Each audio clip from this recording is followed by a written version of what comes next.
So in this section we are going to talk about modern physics. Modern physics में total हम 7 chapters के बारे में पढ़ेंगे। 7 चैप्टर्स के बारे में we will deal in modern physics. ठीक है, दो 7 चैप्टर्स, उन 7 चैप्टर्स का नाम कुछ इस प्रकार से है। ये हैं वो 7 chapter: photo electric effect, matter wave, atomic structure, nuclear physics, radioactivity, x ray और इलेक्ट्रॉनिक्स और लॉजिक गेट। इलेक्ट्रॉनिक्स को हम सेमीकंडक्टर भी बुलाते हैं। तो इन 7 चैप्टर्स के बारे में हम मॉडर्न फिजिक्स में पढ़ेंगे। सबसे पहले हम स्टार्ट करेंगे फोटो इलेक्ट्रिक इफेक्ट के बारे में। ध्यान से सुनिए, फोटो इलेक्ट्रिक इफेक्ट में क्या होता है। मान लीजिए आपके पास एक मेटल है। इस मेटल पे हम क्या करते हैं, इस मेटल पे हम एक लाइट रेडिएशन एमिट करते हैं, एक लाइट रेडिएशन को फॉल करवाते हैं। और ये जो लाइट एनर्जी है, ये जो लाइट एनर्जी है, इसके पास सफिशिएंट हाई एनर्जी होना चाहिए, सफिशिएंट एनर्जी होना चाहिए। और जब इस लाइट एनर्जी को हम मेटल के सरफेस पे फॉल करवाएंगे तो इस मेटल से इलेक्ट्रॉन जो होगा वो एमिट कर जाएगा, मेटल यहाँ से एस्केप कर जाएगा। और इसी फेनोमेना को कहते हैं फोटो इलेक्ट्रिक इफेक्ट। अब ये इलेक्ट्रॉन अगर सर्किट में दौड़ रहा है तो सर्किट में करंट बहेगा और उसी फेनोमेना को कहते हैं photo electric effect. So photo electron जो है वो मेटल से निकल रहा है। कब? जब हम एक सफिशिएंट हाई एनर्जी का लाइट फॉल करवाते हैं इस पर, तो इसको बोलते हैं फोटो इलेक्ट्रिक इफेक्ट। अच्छा, ध्यान से सुनिए, आइंस्टाइन जो थे उन्होंने फोटो इलेक्ट्रिक इफेक्ट को एक्सप्लेन किया था। सो आइंस्टाइन ने फोटो इलेक्ट्रिक इफेक्ट को एक्सप्लेन किया था। बेसिकली क्या हुआ था, एक साइंटिस्ट थे प्लैंक का एक थ्योरी था। प्लैंक का क्या था थ्योरी? प्लैंक का एक थ्योरी था, प्लैंक क्वांटम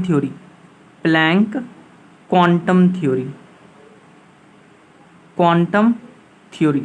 अच्छा, इस थ्योरी के अकॉर्डिंग प्लैंक ने क्या बोला था कि लाइट का जो है पार्टिकल नेचर होता है और लाइट पार्टिकल्स के फॉर्म में होते हैं। प्लैंक के थ्योरी के अकॉर्डिंग जो रेडिएशन होता है वो रेडिएशन छोटे छोटे पैकेट्स के फॉर्म में, उसमें छोटे छोटे पैकेट्स के फॉर्म में, जिसको क्वांटा कहते हैं, उसके फॉर्म में वो रेडिएशन मूव करता है। तो आइंस्टाइन ने इसी थ्योरी को यूज करके उन्होंने फोटो इलेक्ट्रिक इफेक्ट को एक्सप्लेन किया था, राइट। अच्छा, प्लैंक क्वांटम थ्योरी के बारे में हमने पढ़ लिया। अच्छा, जब भी ये जो लाइट है, हमने बोला कि इस लाइट में बहुत सारे फोटोन होंगे और उन फोटोन के पास एनर्जी होगा। तो एक फोटोन एक इलेक्ट्रॉन के साथ टकरा करके वो फोटोन अपना 100% एनर्जी इलेक्ट्रॉन को ट्रांसफ़र करेगा। ठीक है, so photon transfers its 100% energy to the single electron, and if the energy is sufficient to remove the electron, तो इलेक्ट्रॉन मेटल से बाहर आएगा, मेटल सरफेस से। इसी फेनोमेना को बोलते हैं फोटो इलेक्ट्रिक इफेक्ट। तो जो भी हमने पढ़ा उसको हम लिख लेते हैं। सो फोटो इलेक्ट्रिक इफेक्ट हमने पढ़ा कि photoelectron emission take place when sufficient high energy light falls on metal surface, phenomena is called photo electric effect. ये हमने पढ़ लिया। अच्छा, Einstein explain photo electric effect from particle nature, और ये पार्टिकल नेचर जो था ये प्लैंक क्वांटम थ्योरी को उन्होंने यूज किया था। अच्छा, प्लैंक क्वांटम थ्योरी क्या कहता है? प्लैंक क्वांटम थ्योरी कहता है, according to Planck's radiation transfers energy in small packets and minimum energy packet को हम फोटोन कहते हैं। So according to Planck radiation transfers energy in small packet, और मिनिमम एनर्जी पैकेट को हम फोटोन बुलाते हैं, यानी कि क्वांटा ऑफ रेडिएशन एनर्जी। अच्छा, photon transfers its 100% energy to the single electron if it is sufficient to remove the electron comes out from metal surface, और इसी फेनोमेना को कहते हैं फोटो इलेक्ट्रिक इफेक्ट। अब फोटोन की कुछ प्रॉपर्टीज़ होती है, उसके बारे में बात करते हैं। देखिए, जैसे लाइट जो है वो स्ट्रेट लाइन में ट्रैवल करता है, light travels in straight line, light travels in straight line, ये हमें पता है। सिमिलरली जो फोटोन होते हैं, फोटोन ये भी स्ट्रेट लाइन में ट्रैवल करते हैं। जैसे कि लाइट स्ट्रेट लाइन में ट्रैवल करते हैं उसी तरह से फोटोन भी स्ट्रेट लाइन में ट्रैवल करते हैं। और आपको पता है mu equal to c by v होता है, तो ये फॉर्मूला भी याद कर रख लीजिएगा, mu equal to c by v. अच्छा, अगर हम फोटोन के एनर्जी के बारे में बात करते हैं, energy of photon, energy of photon, तो फोटोन का जो एनर्जी होता है उसको लिखते हैं E equal to h nu या E equal to h c upon lambda. और एच होता जो है, एच जो है वो है प्लैंक्स कांस्टेंट, प्लैंक्स कांस्टेंट, और एच का वैल्यू होता है 6.67 इंटू 10⁻⁻34 जूल सेकेंड। तो ये भी याद रखिएगा एच का वैल्यू। अच्छा, और सी जो है, सी का वैल्यू होता है 3 इंटू 10⁸ मीटर पर सेकेंड। और जब आप एच और सी को मल्टीप्लाई करिएगा तो यहाँ से एक फॉर्मूला आता है, energy equal to 12400 electron volt into angstrom divided by lambda, हम यूज करेंगे एंगस्ट्रॉम में। तो ये फॉर्मूला आपको याद होना चाहिए, ये शॉर्टकट फॉर्मूला है। फिर इसी क्रम में आगे बढ़ते हुए हम क्या करेंगे, डिफरेंट इलेक्ट्रोमैग्नेटिक वेव जो होते हैं, जैसे आपके पास गामा रेडिएशन होता है, एक्सरे होता है, यूवी रेडिएशन होता है, विजिबल होता है, इंफ्रारेड होता है, माइक्रोवेव होता है, रेडियो वेव होता है। तो इन सब इलेक्ट्रोमैग्नेटिक वेव का हम देखने जा रहे हैं वेवलेंथ रेंज और एनर्जी रेंज। मतलब कि इन इलेक्ट्रोमैग्नेटिक वेव का कुछ वेवलेंथ रेंज होता है, जैसे विबग्योर की बात करते हैं, विजिबल रेज की, तो उसका वेवलेंथ रेंज आता है 3800 एंगस्ट्रॉम टू 7800 एंगस्ट्रॉम। सिमिलरली अलग अलग इलेक्ट्रोमैग्नेटिक वेव्स के लिए हम वेवलेंथ रेंज और एनर्जी रेंज देखने जा रहे हैं। तो एक टेबल बना रहे हैं। सो इस टेबल को ध्यान से देखिए। इस टेबल में हमने इलेक्ट्रोमैग्नेटिक वेव जैसे कि gamma radiation, X rays, UV rays, visible, infrared, microwave, radio wave को डिनोट किया है, और इधर वेवलेंथ रेंज है और इधर एनर्जी रेंज है। अब ध्यान से देखिए, जो गामा रेडिएशन है उसका वेवलेंथ जो होता है वो लेस देन 0.01 एंगस्ट्रॉम के बराबर होता है, लेस देन 0.01 एंगस्ट्रॉम। अच्छा, जो एक्सरे होता है उसका वेवलेंथ रेंज आता है 0.01 एंगस्ट्रॉम टू 100 एंगस्ट्रॉम।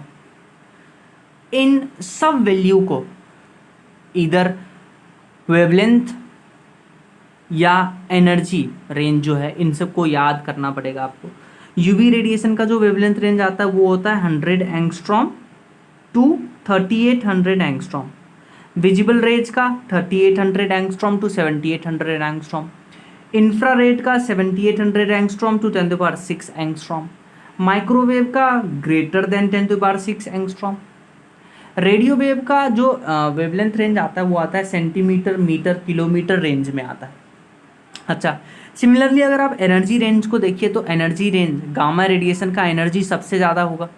अच्छा, ध्यान से देखिए, जैसे जैसे आप इलेक्ट्रोमैग्नेटिक वेव में इधर मूव करेंगे तो इधर जो है वो वेवलेंथ तो बढ़ रहा है लेकिन एनर्जी जो है वो कम होगा। जैसे गामा रेडिएशन का एनर्जी रेंज होता है 1.24 मेगा इलेक्ट्रॉन वोल्ट, तो इसका energy range mega electron volt में है। एक्सरे का एनर्जी रेंज होता है 124 electron volt to 124 kilo volt. UV radiation का होता है 3.1 electron volt to 124 electron volt. Visible का होता है energy range 1.3 electron volt to 3.1 electron volt.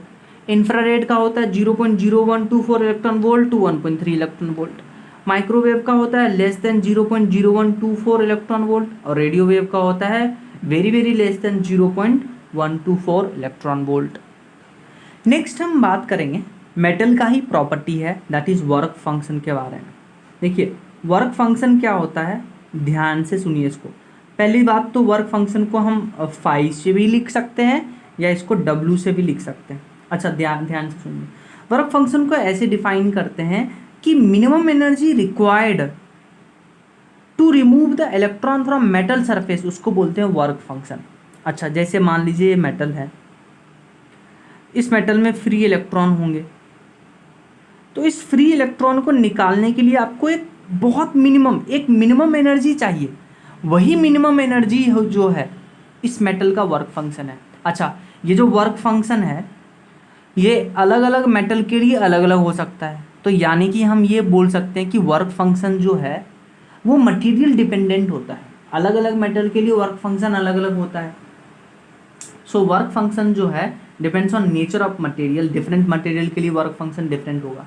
जैसे जो एस ब्लॉक के मेटल्स होते हैं, एस ब्लॉक के जो मेटल्स होते हैं जिनको हम लाइट मेटल्स कहते हैं, उनका जो वर्क फंक्शन यानी कि फाई का रेंज होता है वो होता है 2 to 4 इलेक्ट्रॉन वोल्ट। ये भी याद कर लीजिएगा। अच्छा, वर्क फंक्शन जो है सिर्फ और सिर्फ हमने बोला मटेरियल पे डिपेंड करता है। Work function depends only on material, depends only on material of the metal. सिर्फ मटेरियल पे डिपेंड करता है। वर्क फंक्शन जो है वो ना तो आपका लैम्डा पे डिपेंड करेगा, ना आपका फ्रीक्वेंसी पे डिपेंड करेगा, ना आपका इंटेंसिटी जो लाइट रे इंसिडेंट कर रहा है उसके रेडिएशन पे। तो वर्क फंक्शन इस पे डिपेंड ही नहीं करता। Phi do not depend on this. और ये कौन कौन से हैं? लैम्डा, फ्रीक्वेंसी, इंटेंसिटी पे डिपेंड नहीं करता।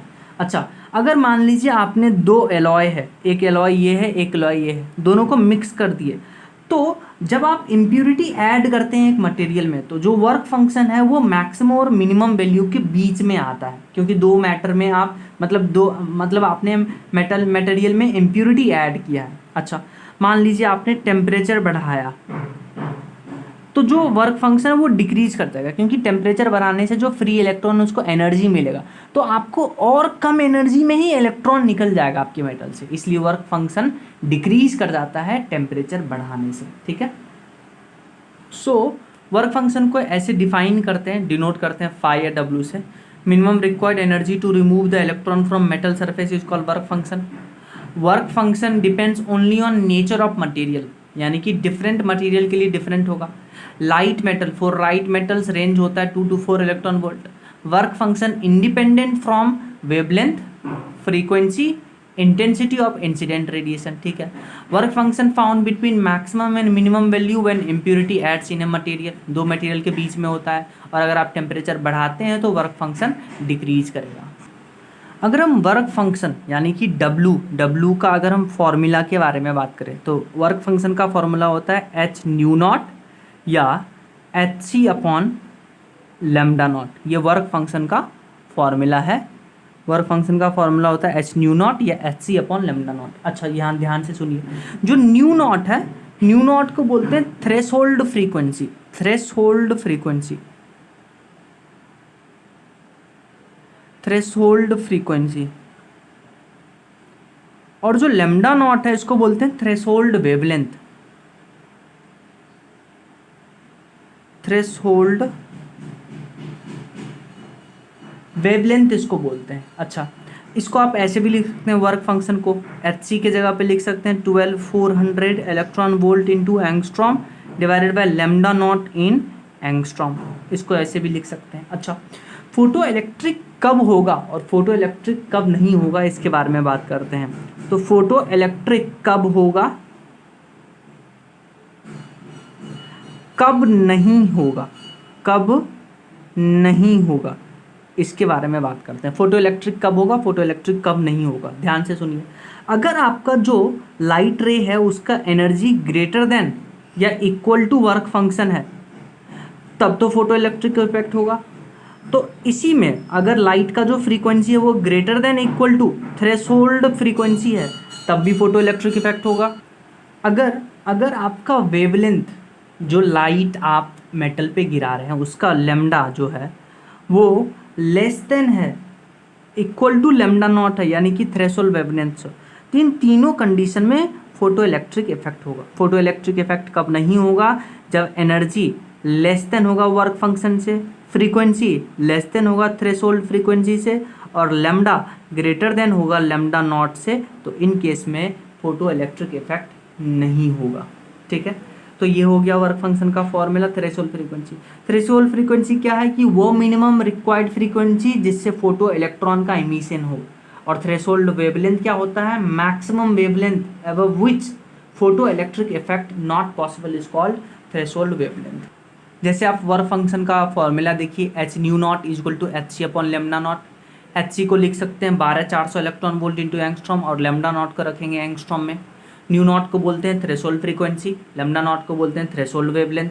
फोटो इलेक्ट्रिक इफेक्ट कब होगा, जब energy greater than equal to work function होगा। फ्रीक्वेंसी थ्रेशोल्ड फ्रीक्वेंसी से ज़्यादा होगा या इक्वल टू होगा, या threshold wavelength less than equal to threshold wavelength less than equal to threshold wavelength होगा। फोटो इलेक्ट्रिक इफेक्ट कब नहीं होगा, जब energy less than work function होगा, frequency less than threshold frequency होगा, और wavelength greater than threshold wavelength होगा। अच्छा, थ्रेशोल्ड फ्रीक्वेंसी का डेफिनेशन क्या है कि minimum required frequency for photo electron emission is called threshold frequency. Threshold wavelength का क्या है definition, maximum wavelength above which photo electric effect not possible is called threshold wavelength. ये याद रखिएगा। जैसे ये क्वेश्चन करिए, क्वेश्चन बोला for certain metal photo electric effect is possible from green colour radiation. अच्छा, but it is not possible from yellow colour, then it is possible from. जैसे ही आपको बोला कि ग्रीन कलर से पॉसिबल है, तो आप विबग्योर बनाइए,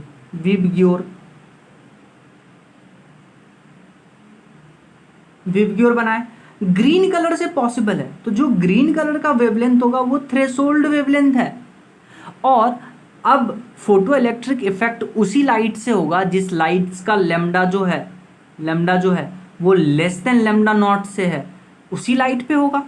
अच्छा, ग्रीन से छोटा, आप इधर जाते हैं तो लेमडा बढ़ता है, तो ग्रीन से छोटा लेमडा किसका है, ब्लू का, इंडिगो का, वायलेट का।